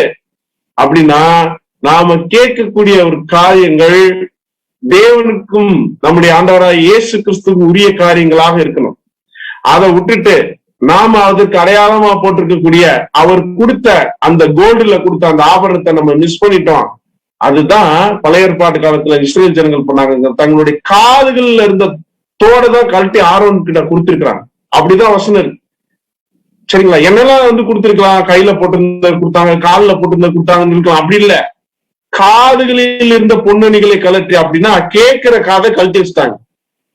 கேட்கிற காதை கழட்டி வச்ச உடனேயும் என்ன சூழ்நிலைக்கு போயிட்டாங்க அப்படின்னா, ஒரு விக்கிர ஆராதனைக்குள்ள போயிட்டாங்க. இவங்க எந்த ஆராதனைக்குள்ள போயிட்டாங்க? தேவனை தொழுது கொள்வதை விட்டுட்டு இன்னைக்கு நம்ம விக்கிர ஆராதனைக்குள்ள போகக்கூடிய ஒரு சூழ்நிலை வந்துடும். அப்படிலாம் நம்ம எதுவும் தேவனை விட்டுட்டு நம்ம எல்லாம் யாரையும் கல்லெல்லாம் கும்பிட மாட்டோம் பிரதர்ன்னு சொல்லாதீங்க. ஏன் அப்படின்னா, பண ஆசை கூட, என்ன பொருளாசை கூட விக்கிர ஆராதனையா இருக்குதுன்னு நம்ம வசனம் வாசிக்கிறோம் புதிய ஏற்பாட்டு. பொருளாசை என்னக்கூடிய விக்கிர ஆராதனை அப்படின்னா, இன்னைக்கு நான் பணம் சம்பாதிக்க போறேன் அப்படின்னு சொல்லிட்டா, இன்னைக்கு இந்த பூமி, இந்த 2ஆம் உலகம் அழிவுக்கு எத்தனமாக்கப்பட்டு இருக்கு. இன்னைக்கு கூட பார்க்கலாம், காபுல் அந்த ஆப்கானிஸ்தான்ல நடக்கக்கூடிய ஒரு விஷயம். 20 வருஷ போராட்டம் அமெரிக்கா ராணுவம். ஆனா அங்க ஒரு ஆட்சி முறைய நிலைமையாக வச்சுக்க முடியல. இன்னைக்கு அப்படியே சூழ்நிலை எல்லாமே இந்த பூமியில என்ன பண்ணப்பட போகுதுன்னா, நாம் எதிர்பார்க்க முடியாத ஒரு சமாதானமின்மைக்குள்ள போய் 3ஆம் உலக போருக்கு அது வழிவகுக்கக்கூடிய நிலைமையில நாம எங்க யாருக்காக சம்பாதிச்சு சேர்த்து வைக்க போறோம்? இப்படி எல்லாம் யோசிச்சு நம்ம வாழ்ந்துட்டு இருந்தோம்னா அது ஒரு விக்கிர ஆராதனைக்கு என்ன பண்ண போறோம்? ஏன்னா நம்ம எதை இப்ப சம்பாதிக்கும் போது நம்ம காதை எதுக்கு கொடுக்க வேண்டியிருக்கும்னா, அந்த மாதிரியான காரியங்களுக்கு மாத்திரம்தான் நம்ம என்ன பண்ண வேண்டியிருக்கோம்? செவிசாய்க்க வேண்டியிருக்கும், உலகத்தனமா மாற வேண்டியிருக்கும். இன்னைக்கு உலகத்துல ரொம்ப நேர்மையா சம்பாதிச்சு பணக்காரன ரொம்ப கஷ்டம். பணக்காரனான்னு முடிவு பண்ணினா கண்டிப்பா நமக்கு கேட்கிற காது இருக்கவே இருக்காது அப்படின்றத இங்க நம்ம பார்க்கிறோம் அன்புக்குரிய சகோதரர். ஏன்னா நாம 2 எஜமானுக்கு என்ன பண்ண முடியாது, ஊழியம் செய்ய முடியாது அப்படின்றத கூட பார்க்கணும். அதனாலதான் தேவன் என்ன சொன்னார்னா, வாசிக்கலாம் யாத்திராம் 20ஆம் அதிகாரம் 2ஆம் வசனம் 3ஆம் வசனம். யாத்திராம் 20ஆம் அதிகாரம் 2 முதல், உன்னை அடிமைத்தன வீடாகிய எகிப்து தேசத்திலிருந்து புறப்பட பண்ணின உன் தேவனாகிய கர்த்தர் நானே, என்னென்றி உனக்கு வேறு தேவர்கள் உண்டாயிருக்க வேண்டாம். பாத்தீங்கன்னா, நான் தான் உனக்கு உன்னுடைய தேவனாகிய கர்த்தர். வேற தேவர்கள் வேற இன்னைக்கு நம்ம வேற தேவர்களுக்கு வழிபடுறோம்னா, இந்த மாதிரி தேவனை ஆராதிக்கிற ஒரு விஷயத்தை விட்டுட்டு மத்த எதுலையாவது நம்ம கான்சன்ட்ரேட் பண்ணணும் அப்படின்னு பாத்தீங்கன்னா, நாம கண்டிப்பா மற்றதை நம்ம தொழுது கொள்ளக்கூடிய ஒரு அடையாளமாக அது இருக்கும் அப்படின்றத பார்க்கணும். இன்னும் பார்க்கும்பொழுது அதுல யாத்திராமம் 20ஆம் அதிகாரம் 5ஆம் வசனம் வாசிக்கலாம். யாத்திராகம் 20ஆம் அதிகாரம் 5ஆம் வசனம். நீ அவைகளை நமஸ்கரிக்கவும் சேவிக்கவும் வேண்டாம், உன் தேவனாகிய கர்த்தராய் இருக்கிற நான் எரிச்சல் உள்ள தேவனாய் இருந்து. என்ன சொல்றாரு அப்படின்னு பாத்தீங்கன்னா, என்ன சொல்றாரு? நான் எப்படிப்பட்ட தேவனா இருக்கிறேன் அப்படின்னா, எரிச்சல் உள்ள தேவனா இருக்கிறேன் அப்படின்னு சொல்றாரு. அப்படின்னா தேவன் ஒரு எரிச்சல் உள்ள தேவனா? நம்ம எப்படிதான் வாசித்திருக்கிறோம் அவரை? மகா இரக்கமும் உருக்கமும் மிகுந்த கிருபையும் அன்பும் நிறைந்த கர்த்தர் அப்படின்னு நம்ம வாசித்திருக்கோம். அப்படின்னா எரிச்சல் உள்ள தேவனா அப்படின்னு பாத்தீங்கன்னா, ஆங்கிலத்துல இங்கிலீஷ் பைபிள்ல வாசிக்கும் போது எப்படி இருக்கும்னா, I the Lord, for I the Lord the God am a jealous God அப்படின்னு இருக்கு. பொறாமை, ஜெலஸ்னா என்னது? பொறாமை அப்படின்னா என்ன இருக்குன்னா, இப்ப உண்மையான தேவனாகிய நம்முடைய பிதாவாகிய தேவன் யெகோவா தேவனை நாம தொழுது கொள்ளாம, நாம இந்த உலகத்துக்கு முக்கியத்துவம் கொடுத்து நாம அப்படி போயிட்டோம்னா அவர் ஒரு ஜெலஸ். அதை ஏன் அப்படின்னா, அவர்கிட்ட இருக்கிறதுல பெஸ்ட் நமக்கு கொடுத்துட்டார் அன்புக்குரிய சகோதரர். அவர்கிட்ட பெஸ்ட் எது அப்படின்னு பாத்தீங்கன்னா, அவருடைய பிள்ளைதான், நம்முடைய ஆண்டவர் தான். நம்முடைய ஆண்டவரை தன்னுடைய ஒரே பேரான குமாரனை நமக்காக என்ன பண்ணி இருந்தார், கொடுத்த பின்னாடி நாம அதை விட்டுட்டு வேற எதையாவது தேடி போனோம்னா வேற ஏதாவது ஒரு சிற்றின்பங்களை நாடி போனோம்னா, வேற ஏதாவது ஒரு பொருளாசையை நம்ம விரும்பணும், இந்த மண்ணாசை, பொன்னாசை, பெண்ணாசை, இது எல்லாமே பொண்ணு பொருள் எதை பத்தியனாலும் நம்ம யோசிச்சோம் அப்படின்னா, நமக்கு நாம காது குத்துறதுக்கு அது ஒரு அர்த்தமாக மாறாத, கழட்டிட்டு அந்த துவாரம் அடைஞ்சு போச்சுன்னு அர்த்தம். நான் உங்களை விட்டு பிரிய மாட்டேன், உங்களை நேசிக்கிறேன்றத நம்ம மறுதளிக்கக்கூடியவர்களாக மாறிடும். ஃபர்ஸ்ட் நேசிக்கிறதுக்கு அடையாளம் நாம அவரோட செய்து கொள்ளக்கூடிய உடன்படிக்கை. அந்த உடன்படிக்கையை விட்டுட்டு நாம பிறழக்கூடாது அப்படின்றக்காதான் தேவன் நமக்கு எப்பேற்பட்ட காதுகளை கொடுக்கிறாருன்னா கேட்கிற காதுகளை கொடுக்கிறார். சோ எப்பொழுதும் நம்ம கர்த்தருடைய வேதத்துல துன்பம் வந்தாலும் சரி, இன்பம் வந்தாலும் சரி, அவருடைய வேதத்திலே ரொம்ப தியானமா இருக்கிறோம். அதனாலதான் ஆண்டவர் சொன்னாரு, கேட்கறதுக்கு காது உள்ளவன் கேட்க. எல்லாருக்குமே காது இருக்கு, ஆனா என்ன காது வேணும் அப்படின்னா தொடர்ந்து நமக்கு இந்த கேட்கிற காது உள்ளவர்களா இருக்கணும். 2 மாசம் இருந்துச்சு அப்படியே அவ்வளவுதானா அப்படின்னா நம்முடைய வாழ்க்கை ஃபுல்லா, ஏன்னா நான் என்னாலும் நான் சேவித்துக் கொண்டிருக்கிறேன்ற ஒரு உறுதிக்குள்ள நம்ம உங்களை அன்பு செலுத்துறேன்னு வந்திருக்கோம் அப்படின்னா எஜமான் சொல்றது தானே நம்ம கேட்போம். அதனாலதான் அன்புக்குரிய சகோதரர்களே, இத்தனை நாட்கள் 2 மாசமா நம்ம தொடர்ந்து நிறைய காரியங்களை பார்த்தோம். ஆண்டவர் சொல்றாரு, உங்கள் கண்கள் காண்கிறதுனாலும் உங்கள் காதுகள் கேட்கிறதுனாலும் அவைகள் பாக்கியம் உள்ளவைகள். அநேக தீர்க்கதரிசிகளும் நீதிமான்களும் நீங்கள் காண்கிறவர்களை காணவும் நீங்கள் கேட்கிறவர்களை கேட்க விரும்பியும் காணாமலும் கேளாமலும் போனார்கள் என்று மெய்யாகவே உங்களுக்கு சொல்லுகிறேன்றார். அன்புக்குரிய சகோதர சகோதரிகளே, இப்ப நம்ம பார்த்து கொண்டிருக்கக்கூடிய தேவனுடைய திட்டம், அதுல நமக்கு இருக்கக்கூடிய பங்கு பழைய ஏற்பாட்டு காலத்தை வாழ்ந்த அநேக தீர்க்கதரிசிகள் நீதிமான்களுக்கு கூட தெரியாது. இப்படி ஒரு பிளான் தான் அப்படின்றது தெரியாது. இன்னும் சொல்ல போனா அந்த பிளான சொன்னவங்களுக்கே தெரியாது. உதாரணத்துக்கு தானியேல் எடுத்துக்கோங்க. இந்த தானியேல் தீர்க்கதரிசி எதை பத்தி பேசிட்டு இருக்கிறாருன்னா, கடைசி அவருடைய புத்தகத்துடைய கடைசி அதிகாரத்துல எதை பத்தி பேசிட்டு இருக்கிறாருன்னா, ஆண்டவராய் இயேசு கிறிஸ்துவினுடைய 2ஆம் வருகை குறிச்சு பேசிட்டு இருக்கிறார். ஆனால் இது புதை பொருளாக இருக்குது, இத மூடி போற்று, அந்நாட்களில் அறிவு பெருகி போகும், அவர்கள் அங்கும் இங்கும் ஓடி ஆராய்வார்கள். ஆராய்ஞ்சோமா? இன்னைக்கு நம்ம ஆராய்ச்சி தெரிஞ்சு அறிவு பெருகி போகும் சொல்லியிருந்தார் தானியல்கிட்ட. இப்ப நீ இதை என்ன பண்ணிரு, மூடி போட்டு சீல் பண்ணிருன்னு. அப்ப தானியலுக்கே தெரியாது. அதான் ஆண்டவர் சொல்றாரு, அநேக தீர்க்கதரிசிகளுக்கு தெரியாத ஒரு காரியத்தை உங்களுக்கு நான் என்ன பண்ணிருக்கிறேன், நீங்க சொல்லி இருக்கிறேன். கண்டிப்பா நீங்க என்ன பண்ணுங்க அப்படின்னா கேட்கிற காதுள்ளவர்களா இருங்க. அப்படி இருந்தா தான் என்ன ஒரு விஷயம் நடக்கும் தெரியுமா? ஒருவேளை நம்ம ஒரு தப்பான வழியில போயிட்டு இருந்தோம்னா, ஒருவேளை நம்முடைய வாழ்க்கை அவங்களுக்கு பிரியம் இல்லாம நடந்துச்சுன்னா ஒரு சத்தம் கேட்கும். வாசிக்கலாம், ஏசாயா 30ஆம் அதிகாரம் 21வது வசனம். ஏசாயா 30ஆம் அதிகாரம் 21வது வசனம்.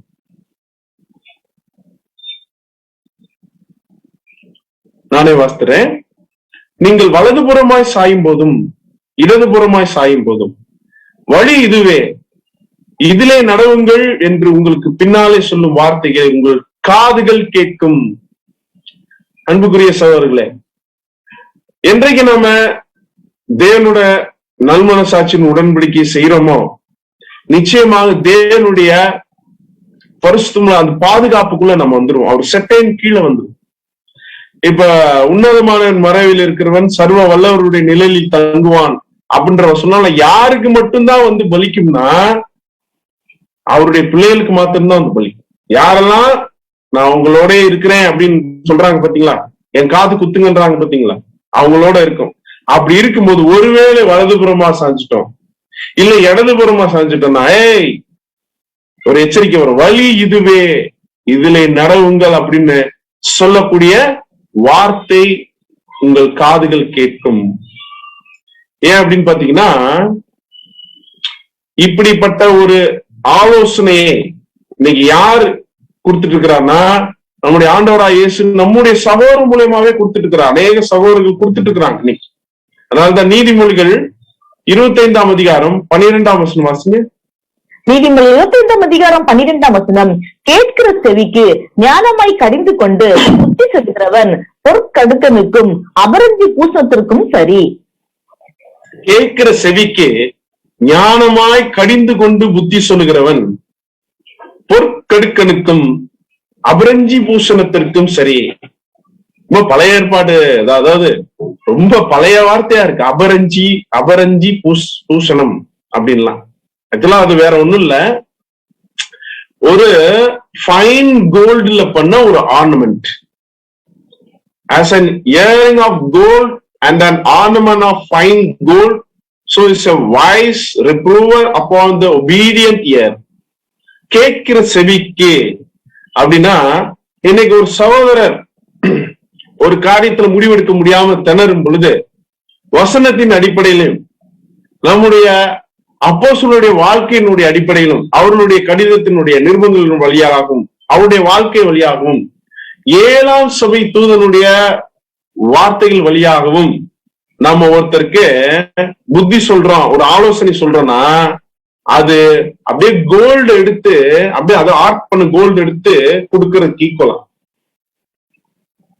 கோல்டு எதுக்கு அடையாளம் நம்ம ஏற்கனவே பார்த்திருக்கோம். அது ஒரு தெய்வீக சுவாபத்திற்கு அடையாளம். அப்படின்னா ஒருத்தர் எப்படி மாத்திட்டு இருக்கிறோம் இன்னைக்கு அப்படின்னு பாத்தீங்கன்னா, கிறிஸ்துக்குரிய தேவனுக்குரியவராக அவருக்கு பரலோகத்துல போய் வீட்டிருக்கக்கூடிய அளவுக்கு அவர் பரிசுத்தப்படுத்தக்கூடிய ஒரு நிலைமைக்கு ஒருத்தரை நம்ம என்ன பண்ணிட்டு இருக்கிறோம்னா நாம மாத்தி கொண்டிருக்கிறோம். சோ ஒரு ஆத்மாவை மரணத்திலிருந்து நம்ம என்ன பண்றோம், ரட்சிக்கிறோம். அன்புக்குரிய சகோதர சகோதரி, சோ நமக்கு அது கிடைச்சாலும் சரி, நாம ஒருத்தருக்கு அதை போய் கொடுத்தாலும் சரி, அது அந்த தெய்வீக சுவாபத்திற்கு நிகராக இருக்கிறது. ஏன் அப்படின்னா, இன்னைக்கு நம்மளெல்லாம் என்ன பண்ணிட்டார் அப்படின்னா, நம்மளுடைய ரத்தத்தை சிந்தி நம்மளெல்லாம் வாங்கிட்டார். அதனாலதான் என்ன சொல்லியிருக்கேன், 1 கொரிந்தியர் 6:20 வாசிங்க. 1 கொரிந்தியர் 6ஆம் அதிகாரம் 20ஆம் வசனம். 20ஆம் வசனம். கிரியத்துக்கு கொல்லப்பட்டீர்களே, ஆகையால் தேவனுக்கு உடலாகிய உங்கள் சரீரத்தினாலும் உங்கள் ஆவியினாலும் தேவனை மகிமைப்படுத்துங்கள். நம்மளை ஆக்சுவலா வாங்கிட்டாரு. நம்ம ஆதாமுடைய சந்ததிக்குள்ள பாவ நிலைமையில இருந்தோம்.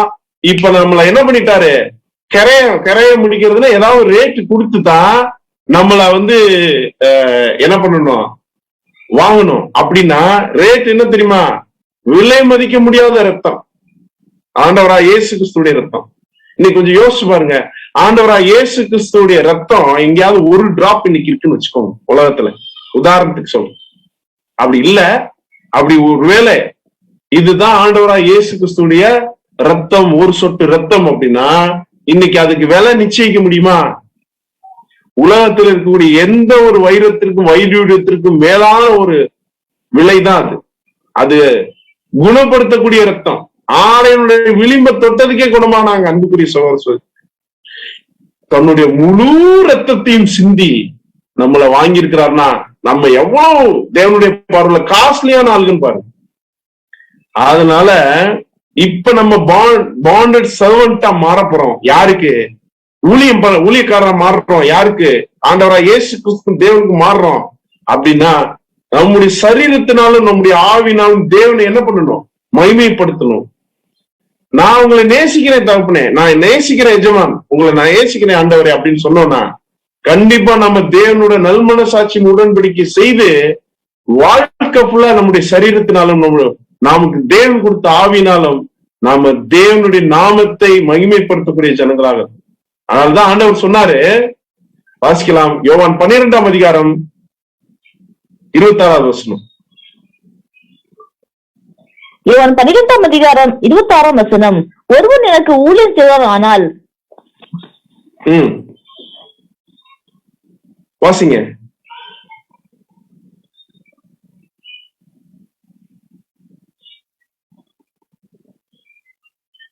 சகோதரி கேக்குது, பேசுங்க. ஒருவன் எனக்கு ஊழியம் செய்வான் ஆனால் என்னை பின்பற்ற கடவன். நான் எங்கே இருக்கிறேனோ அங்கே என் ஊழியக்காரனும் இருப்பான். ஒருவன் எனக்கு ஊழியம் செய்தால் அவனை பிதாவானவர் கனம் பண்ணுவார். யோவான் 12ஆம் அதிகாரம் 26ஆம் வசனத்துல ஆண்டவர் சொல்றார், ஒருவன் எனக்கு ஊழியம் செய்கிறவன் ஆனால் என்னை பின்பற்ற கடவன். நான் எங்கே இருக்கிறேனோ அங்கே என் ஊழியக்காரனும் இருப்பான். ஒருவன் எனக்கு ஊழியம் செய்தால் அவனை பிதாவானவர் கனப்படுத்துவார். அன்புக்குரிய சகோதரர்களே, இந்த வார்த்தையை மட்டும் நம்ம என்னைக்குமே மறக்க கூடாது. ஏன்னா ஒருவன் என் பின்னே வர விரும்பினால் தன்னைத்தான் வெறுத்து டோர் போஸ்ட வந்து காதை கொடுத்து கம்பியினால் குத்த கடவுன்ற மாதிரி ஒரு விஷயத்த சொல்லிட்டார்.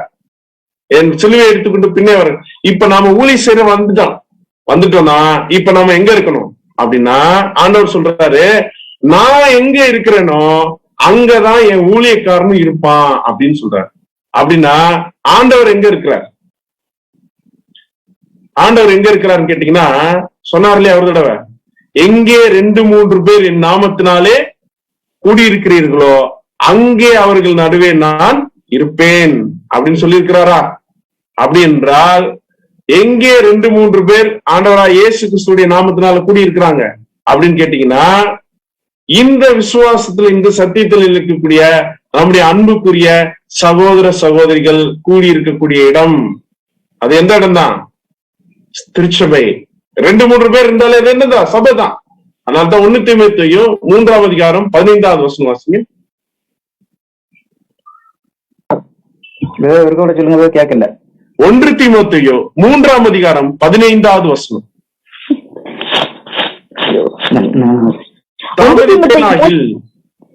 வாசிங்க. தாமதிப்பினாயில் தேவனுடைய வீட்டிலே நடக்க வேண்டிய வகையை நீ அறியும்படி இவைகளை உனக்கு எழுதுகிறேன். அந்த வீடு ஜீவனுள்ள தேவனுடைய சபையாய் சத்தியத்திற்கு தூணும் ஆதாரமாய் இருக்கிறது. நான் எங்கே இருக்கிறேனோ அங்கே ஊழியக்காரன் இருக்கிறான். அன்னைக்கு அந்த நியாயப்பிரமாணம் பார்த்தோம் இல்லையா?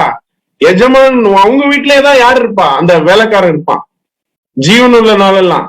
அப்படின்றால் இப்ப எஜமான் எங்க இருக்கிறாருன்னா அவர் சபையில இருக்கிறாரு. தேவனுடைய சபையா இருக்கக்கூடிய ஒவ்வொரு சகோதர சகோதரி இடத்துல அவர் இருக்கிறாரு. சோ நாம யாரு கூட தான் இன்னைக்கு நம்ம ஐக்கியத்தை வச்சுக்கணும் அப்படின்னு பாத்தீங்கன்னா, சத்தியத்தினால ஆவியினால ஜெனிப்பிக்கப்பட்ட தேவனுடைய சபை, சத்தியத்திற்கு தூணும் ஆதாரமா இருக்கக்கூடிய ஜீவனுள்ள தேவனுடைய சபையில அந்த வீட்டுல நாம குடியிருக்கணும். அப்படின்னா சபை கூடுகையை நாம எந்த ஒரு சூழ்நிலையில என்ன பண்ணிடக்கூடாது, விட்டுவிட கூடாது. எனவே அன்புக்குரிய சகோதர சகோதரிகளே, நாம முதல்ல வேற எதுக்கு அடிமையா இருந்தோம்? 6 வருஷம் முன்னாடி நம்ம வேற லெவல். இப்ப நம்முடைய பொசிஷன் என்னது? வேற. வாசிக்கலாம். இதத்தான் ரோமர் 6:16 ரொம்ப கிளியரா இருக்கு. 6ஆம் அதிகாரம் ஃபுல்லா எதை பத்தி தான் சொல்லிட்டு இருக்குன்னா, நம்முடைய ஞானஸ்தானத்தை குறித்தும் ஞானஸ்தானத்துக்கு பின்பாக நம்முடைய வாழ்க்கை குறிச்சும் அப்போஸ்தலர் பவுல் தெளிவா எழுதியிருப்பார் ரோமர் 6ல. அதுல ஒரு வசனம் தான் வாசிக்கலாம். 16வது வசனம் வாசிங்க. ரோமர் 6:16.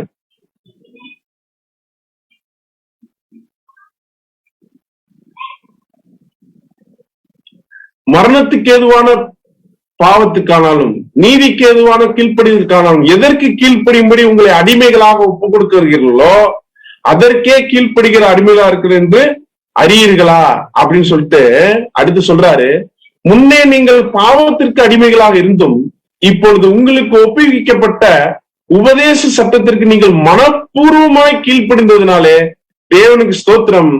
பாவத்திலிருந்து நீங்கள் விடுதலையாக்கப்பட்டு நீதிக்கு அடிமைகளானீர்கள். இப்ப முதல் சொல்லப்பட்ட அடிமை வேற ஒரு விஷயம். இது மனப்பூர்வமாய் கீழ்ப்படிந்து வாலண்டரியா நம்ம அடிமையா மாறி இருக்கிறோம். எதுக்கு? நான் நீதினா ஒண்ணும் இல்ல அன்புக்குரிய சொல்ல, தேவனுடைய கட்டளைகளுக்கும் வசனத்துக்கும் கீழ்ப்படுகிறது. நான் கீழ்ப்படுகிறேன்னு சொல்லிட்டு நம்மளை நாம என்ன பண்ணி இருக்கிறோம்? ஒப்பு கொடுத்துட்டு இருக்கிறோம். இதுதான் வாலண்டரி. இந்த மாதிரி அப்ப நான் அடிமைன்னு சொல்லிட்டு யாரெல்லாம் சொல்லியிருக்கா தெரியுமா? அப்போஸ்தலனாகிய பேதுரு சொல்லியிருக்கிறார், பவுல் சொல்லியிருக்கிறார், யோவான் சொல்லியிருக்கார், யாக்கோபு சொல்லியிருக்கார், யூதா எல்லாருமே என்ன சொல்லியிருக்காங்கன்னா, நாங்கள் கிறிஸ்துவுக்கு அடிமைகள் சொல்லியிருக்கிறாங்க. வாலண்டரியா மனப்பூர்வமா கீழ்ப்படிந்ததுனாலே. அதுதான் இங்க சொல்லப்பட்டிருக்கு. இங்க சொல்லப்பட்டிருக்கிற நீதிக்கு அடிமைகளானீர்கள் போட்டிருக்கு பாத்தீங்களா? அதுக்குரிய அடிமைக்குரிய வார்த்தையுடைய எண் G1401 டுலோஸ் அப்படின்ற கிரேக்க வார்த்தை. ஸ்லேவ். இதுக்கு என்னன்னா வாலண்டரியா அடிமைப்படுதல் அப்படின்ற ஒரு அர்த்தத்தையும் இது தருகிறது என்று பார்க்கிறோம். 2 பேதுரு 1:1 கூட நம்ம வாசிக்கிறோம். நம்முடைய தேவன் ரட்சகரமா இருக்கிற இயேசு கிறிஸ்துடைய நீதியால் எங்களை போல அருமையா விசுவாசத்தை பெற்றவர்களுக்கு இயேசு கிறிஸ்துடைய ஊழியக்காரனும் அப்படின்னு சொல்லியிருக்கு. இயேசு கிறிஸ்துடைய ஊழியக்காரன். அது இன்னொரு இடத்துல என்ன சொல்றாரு, நான் பாண்டட் ஸ்லேவ் அப்படின்றார். இது அப்போஸ்தலர்களே அந்த நிலைமை நான் கண்டிப்பா நாம கூட இன்னைக்கு அப்படித்தான். ஏன்னா ஒருவன் தன் எஜமானனை நேசிப்பானால் அப்படின்ற ஒரு விஷயத்துக்கு ரைட். இது அவர் மேரேஜ் பண்ணிருந்து நமக்கு அதை மேரேஜ் பண்ண விஷயம்ன்றது என்னன்னா நமக்கு இந்த சத்தியத்துல அநேக சகோதரர்களை கொடுத்தது. சோ இதை நம்ம வாங்கிட்டு நாம அவருக்கு அந்த அன்பை காமிக்கிறதுக்கு நாம அவரோட செய்யக்கூடிய ஒரு உடன்படிக்கை தான் காது குத்துறது. உலகத்துல இனிமே யாரும் நமக்கு காது குத்த முடியாது. நம்ம ஏற்கனவே குத்தியாச்சுன்னு நம்ம என்ன பண்ணிடலாம், தைரியமாக கிருபாசன தண்டையில போய் சேரலாம். அதே சமயத்துல ஒரு சிலர் இல்லங்க நான் 7வது வருஷம் ரிலீஸ் ஆகி போயிடுறேன் அப்படின்னு ஒரு குரூப் இருக்கும் பாத்தீங்களா. அப்படின்னாலும் ரிலீஸ் தான். அதாவது என்னன்னா அவங்க பாவத்துக்கு அதாவது மரணத்துக்கு அவங்க என்ன பண்ணலைன்னா தொடர்ந்து அடிமைகளா இல்ல, 7வது நாள்ல அவங்க என்ன ஆயிடுறாங்க, 7வது வருஷத்துல ரிலீஸ் ஆகி போயிடுறாங்க. அப்படின்னா இவங்க யாரு அப்படின்னு பாத்தீங்கன்னா இன்றைக்கு இருக்கக்கூடிய ஆதாமின் சந்ததியில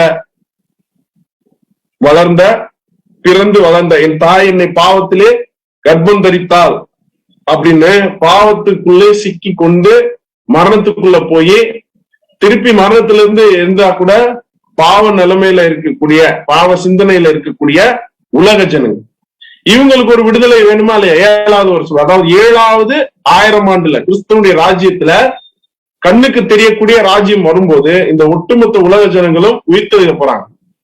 உயிர்த்தெழுக்க போகும்போது இவங்களுக்கு என்ன கிடைக்க போகுது அப்படின்னு பாத்தீங்கன்னா பாவத்திலிருந்தும் மரணத்திலிருந்தும் ஒரு ரட்சிப்பை ஃபைனலா அவங்க சுதந்திரிக்க போறாங்க. இதற்கு நிழலாக ஒரு சம்பவம் புதிய ஏற்பாட்டு காலத்துல நடந்துச்சு. இவங்களும் அந்த வாசல் எப்படி நம்ம கதவின் அருகிலேயாவது கதவு நிலையின் அருகிலேயாவது அந்த காதை கம்பியினால் குத்த கடவுன்ற மாதிரி இவங்களும் ஒரு வாசல் கிட்ட இருந்து தேவாலயத்துக்குள்ள உள்ள நுழைய விட முடியாம வாசலுக்கு முன்னாடியே உட்கார்ந்து இருந்து, அப்படின்னா இன்னைக்கு தேவனுடைய ஆலயம்ன்றது திருச்சபை 1,44,000 அதுக்குள்ள வர முடியாத ஜனங்களுக்கும் தேவன் ரட்சிப்பை வச்சிருக்கிறார். அது யார் மூலியமா வச்சிருக்கிறாருன்னு இப்போ ஒரு சம்பவத்தை குறிச்சு நம்ம வாசிக்கலாம். அப்போஸ்தலர் 3ஆம் அதிகாரம் 1ஆம் வசனத்திலிருந்து 3ஆம் வசனம் முடியும். அப்போஸ்தலர் 3ஆம் அதிகாரம் 1ஆம் வசனம் முதல். ஜெப வேளையாகிய 9ஆம் மணி நேரத்திலே பேதுருவும் யோவானும் தேவாலயத்திற்கு போனார்கள். அப்பொழுது தன் தாயின் வயிற்றிலிருந்து சப்பானியாய் பிறந்த ஒரு மனுஷனை சுமந்து கொண்டு வந்தார்கள். தேவாலயத்திலே பிரவேசிக்கிறவர்களிடத்தில் பிச்சை கேட்கும்படி நாளோறும் அவனை அலங்கார வாசல் என்னப்பட்ட தேவாலய வாசல் அண்டையிலே வைப்பார்கள். அன்புக்குரிய சகோதரர்களே, பாத்தீங்கன்னா 9ஆம் மணி நேரத்திலே ஜெப வேளையாகிய 9ஆம் மணி நேரத்திலே பேதுருவும் யோவானும் தேவாலயத்தில் இது ஆண்டவராய் இயேசு கிறிஸ்து உயிர்த்தெழுந்த பின்பாக பெந்தேகோஸ்தே நாள்லாம் என்ன ஆயிடுச்சு, முடிஞ்சிருச்சு. இப்ப என்ன அப்படின்னு பாத்தீங்கன்னா இவங்க ஒரு நாள் தேவாலயத்துக்கு ஜெருசலேம்ல இருக்கக்கூடிய தேவாலயத்துக்கு போறாங்க. அது டைம் என்ன பாத்தீங்கன்னா 9ஆம் மணி நேரம். 9ஆம் மணி நேரம் சொல்றது நம்முடைய கிளாக் படி எத்தனாவது மணினா மதியம் 3 மணி. மதியம் 3 மணிக்கு ஒரு சிறப்பு இருக்கு. என்ன தெரியுமா? மதியானம் 3 மணிக்கு ஒரு விஷயம் நடந்துச்சு. என்ன நடந்துச்சுன்னா நம்முடைய ஆண்டவராய் இயேசு கிறிஸ்து மரித்த நேரம். ஏன்னா காலையில 9 மணிக்கு சிலுவையில அறையப்படுறார். அவர் 6 மணி நேரம் சிலுவையில தூங்குறார். 3 மணிக்கு மரிக்கிறார். நம்முடைய மூத்த சகோதரன் அப்படின்னு கூட சொல்லலாம். சோ இவர் மரித்த ஒரு நேரம் தான் ஜெப வேலை அப்படின்னு நினைக்கிறேன். ஏன்னா 2வது அந்தி பலி, காலை பலி, அந்தி பலி, அந்த நியாயப்பிரமாண காலத்திலேயே அந்தி பலி இந்த 3 மணிக்கு தான் செலுத்தம். சோ இந்த டயத்துல போறாங்க. அப்ப தன் பிறக்கும் போதே சப்பானியாய் பிறந்த நடக்க முடியாத ஒரு எங்க கொண்டு வந்திருக்கிறாங்கன்னா பிச்சை எடுக்கிறதுக்காக அந்த இன்னைக்கு கூட பாருங்க அந்த தான் இன்னைக்கு நடந்துட்டு இருக்கு. நிறைய அந்த ஆலயத்தினுடைய வாசல்ல நம்ம பார்த்து இவங்க அநேகர் எப்படிப்பட்டாருங்க, ஒரு ஜென்டைல்ஸா தான் இருந்திருக்காங்க அந்த நாட்கள். புறஜாதிகளா தான் இருந்திருக்காங்க இந்த பிச்சை கேட்கிறவங்க எல்லாம். அவங்க நாடோறும் இவன் தூக்கிட்டு வந்து வச்சுட்டு அப்படியே போவாங்களாம். டெய்லி நாடோறும் அவனை அலங்கார வாசல் எனப்பட்ட தேவாலய வாசல் அடியே வந்து வைப்பாங்க. அப்படின்னா அலங்கார வாசல் அப்படின்னா எப்படிப்பட்ட வாசல் அப்படின்னு பாத்தீங்கன்னா, அன்னைக்கு தேவாலயத்தினுடைய அந்த அந்த வாசல், ஒரு வாசல் எப்படி இருக்கும் அப்படின்னு பாத்தீங்கன்னா ரொம்ப அது வந்து ஒரு கிளிட்டரா இருக்கும். ஏன் அப்படின்னா ஃபுல் அண்ட் ஃபுல்லு பெரிய ஹைட்டு, ரொம்ப பெரிய வாசல் அது. அது வந்து கிழக்கு பக்கம் பார்த்திருக்கக்கூடிய ஒரு வாசல். அந்த வாசல் எப்படி இருக்கும் அப்படின்னு பாத்தீங்கன்னா முழுக்க முழுக்க அந்த கொரியன் கிராஸ் காப்பர், அதாவது என்னன்னா தாமிரத்தால், அதாவது கிட்டத்தட்ட கோல்டு கலர்ல இருக்கும். இது வந்து பயங்கர ஷைனிங்கா இருக்கும். லைட் பட்ஸ்ல பயங்கர ஷைனிங்கா இருக்கும். இந்த நேரத்துல தான் இவங்க வந்து என்ன பண்றாங்கன்னா உள்ள வராங்க. அப்ப அவன் என்ன பண்ணிருக்கிறான் வாசிக்கலாம் 3ஆம் வசனத்துல இருந்து. அப்போஸ்தலர் 3ஆம் அதிகாரம் 3ஆம் வசனம் முதல். தேவ ஆலயத்திலே பிரவேசிக்க போகிற பேதுருவையும் யோவானையும் அவன் கண்டு பிச்சை கேட்டான். பேதுருவும் யோவானும் அவனை உற்று பார்த்து எங்களை நோக்கி பார் என்றார்கள். அவன் அவர்களிடத்தில் ஏதாகிலும் கிடைக்கும் என்று எண்ணி அவர்களை நோக்கி பார்த்தான். இப்ப பாத்தீங்கன்னா உள்ள நுழையும் போது பிரவேசிக்க போகிற பேதுரு யோவானை கண்டு, இப்ப ஆக்சுவலா இந்த காலத்துல எல்லாம் பாத்தீங்கன்னா ரொம்ப பெருசா போடுறது வழக்கம். அதனால அந்த மாதிரி ஏதாவது கிடைக்குமான்னு சொல்லிட்டு பாத்துருக்கான். அப்படி பார்க்கும்போதுதான் பேதுரு என்ன சொல்றாரு அப்படின்னா, அவனை பார்த்து வெள்ளியும் பொண்ணும் என்ன இடத்துல இல்லப்பா, பெரிய கோல்டு இதெல்லாம் வச்சிருப்பேன்னு நினைக்காத, ஆனா என்னட்ட இருக்கிறத உனக்கு தரேன் அப்படின்னு சொல்லிட்டு நசரேயனாகிய இயேசு கிறிஸ்துவின் நாமத்தினாலே நீ எழுந்து நட என்று சொல்லி வலது கையினால் அவனை பிடித்து தூக்கி விட்டான். ஏன் இப்படி மென்ஷன் பண்ணணும் வேதத்துல? எந்த கையில தூக்கி விட்டா என்ன, அவன் எழுந்து நட என்று சொல்லி அவனை பிடித்து தூக்கி விட்டான்னு சொல்லியிருக்கலாம். எப்படி சொல்லியிருக்க? வலது கையினால் அவனை பிடித்து தூக்கி விட்டான்.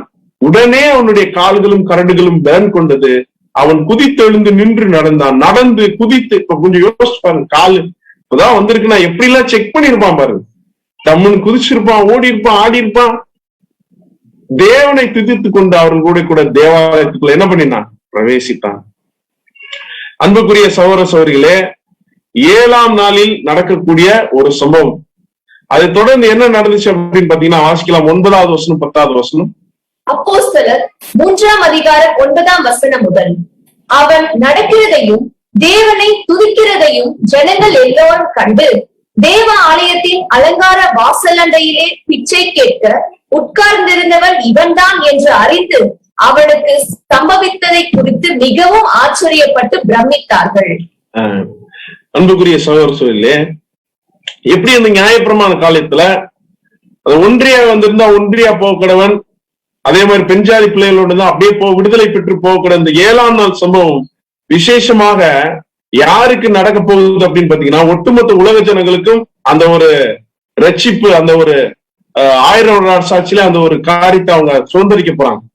இந்த சுதந்திரத்தை கொடுக்க போறதே யாரு அப்படின்னு பாத்தீங்கன்னா, இங்க யாரு கொடுத்தா அப்படின்னு பாத்தீங்கன்னா அப்போஸ்தலனாகிய பேதுருவும் யோவானும் கொடுத்த மாதிரி கிறிஸ்துக்குள்ளாக அவருடைய சரீரங்கங்களாக சென்ற மகிமை அடைந்த சபையாக மாறின 1,44,000 பேர் தான் இதை கொடுக்க போறாங்க. இதைத்தான் விசேஷமா என்ன சொல்லியிருக்கு அப்படின்னு பாத்தீங்கன்னா, வலது கையினாலே பிடித்து அவனை தூக்கினார்கள் அப்படின்னு. வலது கை வலது கரம் அப்படின்னா எதை அடையாளப்படுத்தும், யாரை அடையாளப்படுத்தும் அப்படின்னு பாத்தீங்கன்னா, நீங்க வேதத்துல ஃபுல்லா எடுத்து பாத்தீங்கன்னா அது யாரை அடையாளப்படுத்தும்னா ஆண்டவராக இயேசு கிறிஸ்துவ தான் அடையாளப்படுத்தும். பிதாவாகிய தேவனுடைய வலது கரம் யாரு அப்படின்னா அவர்தான். அவருடைய வலது கரம் யாரு? இயேசு கிறிஸ்துடைய வலது கரம் அப்படின்னு பாத்தீங்கன்னா இன்னைக்கு நாம தான். சோ நம்ம தான் கிறிஸ்துவோட சேர்ந்து ராஜ்யத்துல இந்த உலக ஜனங்களை நியாயம் தீர்க்க போறவர்களா, நியாயம் தீர்க்கதான் என்ன, அவங்களுக்கு ஆசீர்வாதத்தை கொடுக்க போகக்கூடிய ஒரு உன்னதமான நிலைமைக்கு நம்ம போறோம். ஏன் அப்படின்னா, நான் இன்று என் எஜமானனை நேசிக்கிறேன், அவரோட கூட நான் இருக்கிறேன், நான் என் எஜமானனையும் என் பெண்ஜாதி என் பிள்ளைகளையும் நான் நேசிக்கிறேன். அதனாலதான் பைபிள் ஃபுல்லா டோட்டலா ஃபாலோ பண்ணிடணும்னா 2 கற்பனையை முடிச்சுட்டா ஃபாலோ பண்ணிடலாம். நமக்கு ஏற்கனவே தெரியும். மத்தேயு 22ஆம் அதிகாரம் 37, 38, 39 வாசிங்க சிஸ்டர். மத்தேயு 22 அதிகாரம் 37 முதல். இயேசு அவனை நோக்கி, உன் தேவனாகிய கர்த்தரிடத்தில் உன் முழு இருதயத்தோடும் உன் முழு ஆத்துமாவோடும் உன் முழு மனதோடும் அன்பு கூறுவாயாக. இது முதலாம் பிரதான கற்பனை. இதற்கு ஒப்பாயிருக்கிற இரண்டாம் கற்பனை என்னவென்றால், உன்னிடத்தில் நீ அன்பு கூறுவது போல பிறனிடத்திலும் அன்பு கூறுவாயாக என்பதே. கம்ப்ளீட் பைபிள் முடிக்கலாம் அப்படின்னு நினைச்சோம்னா இந்த 2 கற்பனையை நம்ம கைவிட்ட போதும். இதைத்தான் அந்த நியாயப்பிரமாணம் சொல்லிச்சு. நான் உங்களையும் நேசிக்கிறேன், என் பெஞ்சாதி பிள்ளைகளையும் நேசிக்கிறேன். அப்படின்னா உங்களை நேசிக்கிறேன்றது தேவனை நேசிக்கிறது.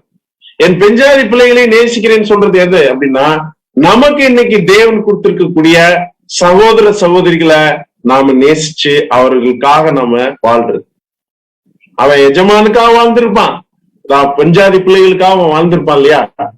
அது அப்படி வாழும் பொழுது இந்த 2 கற்பனைகளிலும் என்ன ஒரு காரியம் அப்படின்னா, ஒட்டுமொத்த நியாயப்பிரமாணம் முழுமையும் தீர்க்க தரிசனம் அடங்கி இருக்கிறதுன்னு சொல்லிட்டார்.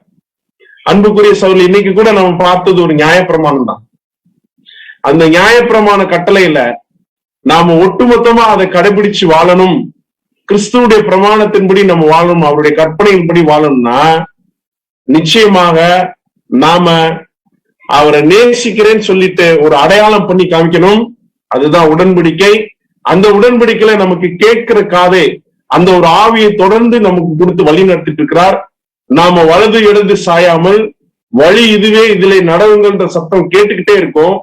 இந்த சமயத்துல நாம நம்முடைய கர்த்தரையும் நேசிச்சு நமக்கு தந்த, அவர் நமக்கு திருமணம் முடிச்சு வச்ச மாதிரி, அந்த அடிமைக்கு அவர் முடிச்சு வச்ச மாதிரி, நமக்கு இன்னைக்கு தந்த நம்முடைய உடல் சகோதர சகோதரிகளை எவ்வளவாக அன்பு செய்து அவர்களோட கூட ஒரே சிந்தையோட நம்ம வாழ்ந்து அவருடைய நாமத்தை மகிமைப்படுத்துறோமோ, நிச்சயமாக அவர் நமக்கு பாராட்டின அன்பை நாம அவருக்கு தெரிவிக்கக்கூடிய பிள்ளைகளாக. அதனால்தான் காண்கிற சகோதரத்தில் அன்பு செலுத்தாதவன் காணாத தேவனிடத்தில் எப்படி செலுத்துவான்னு கேட்டிருந்தார். அதனால அன்புக்குரிய சகோதரர் சொல்ல யோவான்ல வாசிட்டு நாம அன்பை காமிக்கணும், அன்பை வாங்கிட்டோம் திருப்பி காமிக்கணும் அப்படின்னா இந்த 2 மெத்தட் இருக்கு. இதை நிச்சயமாக செய்து நாம தேவனுடைய ராஜ்யத்துல மகிமையுள்ள சபையாக நாம் எடுத்துக்கொள்ளப்பட தேவன் தாமே நம் அனைவரையும் ஆசீர்வதித்து வழி நடத்துவாராக. ஆமென்.